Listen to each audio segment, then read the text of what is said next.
എല്ലാവരും കൂടി പനമരത്ത് നിന്ന് വയലും കടിഞ്ഞ് വയനാടിന്റെ മലനിരകളിലൂടെ മഞ്ഞുതുള്ളി പെയ്തിറങ്ങുന്ന മാസ്മരികമായ മനോഹാരിതയിൽ മദാരസെ പോലെ മയങ്ങിക്കിടക്കുന്ന മലനാടിന്റെ മനോഹാരിത കാണാൻ വയനാടിന്റെ കാട്ടുതീരങ്ങളിലൂടെ നടന്നു പോകുമ്പോ ആ സമയത്താണ് സംഘാടകർ പറഞ്ഞു, ഉസ്താദേ ഇവിടെ കുറുവാ ദ്വീപ് എന്ന് പറയുന്ന ഒരു ദ്വീപുണ്ട്.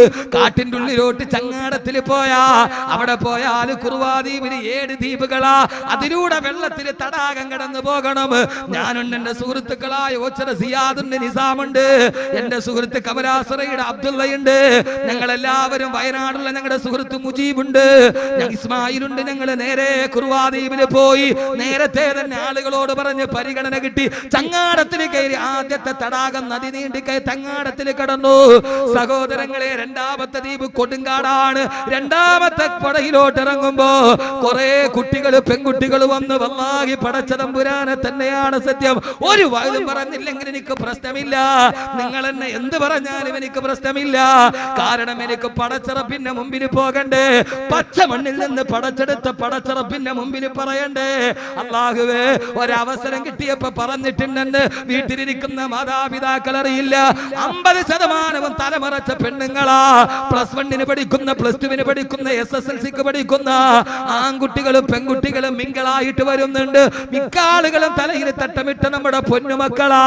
സഹോദരങ്ങളെ, വഴിവെടുത്ത പാറയിലൂടെ തടാകത്തിന്റെ മറുകട കരക്കുമ്പോ ഓരോ പെൺകുട്ടികളും അവരുടെ കൂടെയുള്ള ചെറുപ്പക്കാരന്റെ കയ്യിൽ പിടിച്ചിട്ടുണ്ട്. അവര് സഹോദരങ്ങളല്ല, അവര് ഭർത്താവല്ല, അവരാങ്ങളമാരല്ല.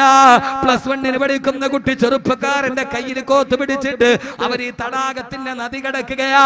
വഴുവഴുപ്പുള്ള പാറയിലേക്ക് കൊലിസിട്ട് കാല് ചവിട്ടുമ്പോ പാറയൊന്ന് വഴുതി പോകുമ്പോ കയ്യിൽ പിടിച്ച ചെറുപ്പക്കാരന്റെ തോളിലേക്ക് ചാഞ്ഞു വീണ് അവനോടുകൂടെ വെള്ളത്തിലേക്ക് താഴെ മറിഞ്ഞു വീണ് പെണ്ണ് താഴേക്ക് മറിഞ്ഞു വീണുമ്പോ ആ സമയത്ത് കൂടെയുള്ള സഹപാഠിയായ ചെറുപ്പക്കാരന് ആ ചെറുപ്പക്കാരൻ കൈകൊണ്ട് താങ്ങിയെടുത്ത്, ഏറെ ഞാൻ പറയുന്നില്ല, ഞാൻ ആദരിക്കുന്ന സ്നേഹിക്കുന്ന ബഹുമാനരായ വ്യക്തിത്വങ്ങൾ ഈ സദസ്സിലുണ്ട്, സയ്യിദന്മാരുണ്ട്, തങ്ങന്മാരുണ്ട്. അതുകൊണ്ട് ഞാൻ പറയുന്നില്ല, താങ്ങിയെടുക്കുമ്പോ അവന്റെ കരതലങ്ങൾ എവിടെയൊക്കെയാണ് സ്പർശിക്കുന്നതെന്ന്. സഹോദരങ്ങളെ, വെള്ളത്തിന്റെ ഉള്ളിൽ നനഞ്ഞൊട്ടിയ വസ്ത്രവുമായി ആ ചെറുപ്പക്കാരൻ താങ്ങിയെടുക്കുമ്പോ എത്രയോ മുസ്ലിം പെൺകുട്ടികളാ വെള്ളത്തിൽ കിടന്ന് കൂടെയുള്ള സഹപാഠിയുടെ കൂടെ തത്തിക്കളിക്കുകയാ. താഴെ വീടുന്നവനെ താങ്ങിയെടുക്കുന്നു. സഹോദരങ്ങളെ, ഞാൻ കണ്ട കാഴ്ച എന്തെന്നറിയോ? കുട്ടികളുടെ മാത്രമല്ല, കുറെ കുട്ടികൾ, ആൺകുട്ടികൾ, ഒരു 16-17 വയസ്സുണ്ടാകും, സാരി ഉടുത്തൊരു പെണ്ണിനെ എടുത്തിട്ട് വെള്ളത്തിലിട്ട് കുളിപ്പിക്കുകയാ. ആ സമയത്ത് ഞാൻ വിചാരിച്ചു, പടച്ചറപ്പേ, ഇതാരാ? കരയിലിരുന്നിട്ട് പെൺകുട്ടികൾ വിളിക്കുന്നു, ടീച്ചറേ, ടീച്ചറേ. ആരാന്നറിയോ? വേലി തന്നെ വിളവ് തിന്നുകയാ. ടീച്ചറിനെ ആ ശിഷ്യന്മാര് കുളിപ്പിക്കുന്നത്. പൊന്ന് സഹോദരങ്ങളെ, നിങ്ങൾ എന്താ പറയുക? ഉസ്താദേ, ടീച്ചർമാര് നോക്കാനില്ലേ? അധ്യാപകൻ നോക്കാനില്ലേ? സാറന്മാര് കൂടെ പോകുന്നില്ലേ? ഇതെല്ലാവരെയും ഞാൻ പറയുന്നതല്ല. അങ്ങനെ ആർക്കെങ്കിലും അധ്യാപകരാരെങ്കിലും ഉണ്ടെങ്കിൽ ക്ഷമിക്കണം. മാതാപിതാ ഗുരു ദൈവം. മാതാവ് പിതാവിനെ കാട്ടിത്തരും, പിതാവ് ഗുരുവിനെ കാട്ടിത്തരും, ഗുരു ദൈവത്തെ കാണിച്ചു തരുമെന്നാണ്. ഗുരു കാണിച്ചു കൊടുക്കേണ്ടത് ദൈവത്തെയാണ്, അല്ലാതെ വാത്സ്യായ എന്റെ സൂത്രത്തെയല്ല. എന്റെ പ്രിയപ്പെട്ട സഹോദരങ്ങളെ, ആ സമയത്ത് എന്റെ മനസ്സ് വല്ലാതെ നൊന്നുപോയി. ഞാൻ അബ്ദുള്ളയോട് പറഞ്ഞു, അബ്ദുള്ള, ഇവിടെ നിന്ന് പോയാൽ ആദ്യത്തെ പ്രസംഗം ഇതിനെതിരെയാ. കൂടുതൽ ഞാൻ പറയുന്നില്ല.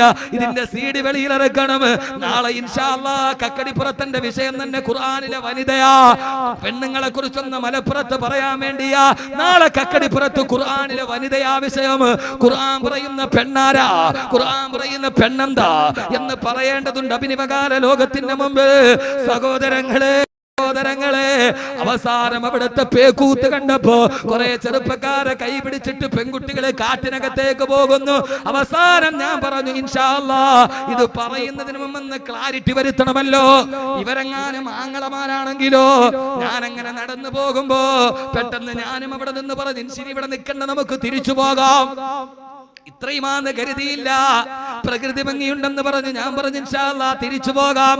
തിരിച്ചു പോകുമ്പോഴാണ് ഒരു പെൺകുട്ടി വേറെ ചെറുപ്പക്കാരന്റെ കൈ പിടിച്ചു വരുന്നത്. ആരോ വിളിക്കുന്നത് കേട്ടു, ഷെറീന. അപ്പടാന്ന് എനിക്ക് മനസ്സിലായത് ഇത് നാളെ ശഫാഅത്ത് കിട്ടേണ്ട സമുദായത്തിന്റെ മെമ്പർഷിപ്പ് ഉള്ളതാണ്. ഞാൻ ആ കുട്ടിയോടൊന്ന് ചോദിക്കണമല്ലോ. എല്ലാം കഴിഞ്ഞിട്ട് ഞാൻ ചോദിച്ചു, മോളെ സെറീന എത്രയിലാ പഠിക്കുന്നത്? +1 ഉസ്താദ്. എവിടുന്നാ വരുന്നത്? മലപ്പുറം ജില്ലയിൽ നിന്നാ. ഏത് സ്കൂളിൽ നിന്നാ? സ്കൂളിന്റെ പേര് പറയുന്നില്ല. ഞാൻ ചോദിച്ചു, എന്തിനു വന്നതാ?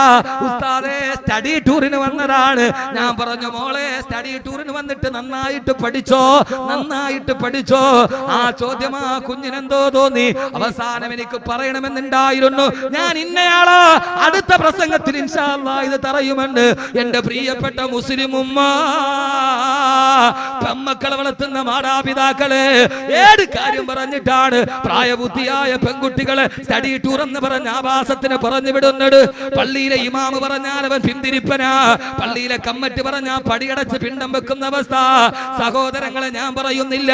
വനിതാ കമ്മീഷന്റെ ചെയർപേഴ്സൺ ശ്രീദേവി കഴിഞ്ഞ ആഴ്ച പറഞ്ഞതെന്താ? ചാനലിൽ വരുന്ന അരക്കി പോട്ട് വസ്ത്രമില്ലാത്ത പെണ്ണുങ്ങൾ കാരണത്താലാ കൗമാര പ്രായക്കാര് മാനഭംഗം ചെയ്യുന്നതുണ്ട്. ഞാനല്ലല്ലോ പറഞ്ഞത്, ശ്രീദേവിയല്ലേ. ചാനൽ വരുന്ന പെണ്ണുങ്ങളുടെ വസ്ത്രധാരണം കണ്ടിട്ടാ കേരളത്തിലെ കൗമാരക്കാര് ലൈംഗിക പീഡനത്തിന് പെടുക. അള്ളാഹു നമ്മളെ കാത്തുരക്ഷിക്കട്ടെ. എന്തേ മരിക്കണമെന്ന് ചിന്തയില്ലേ? 6 അടി മണ്ണിൽ കിടക്കണമെന്നുള്ള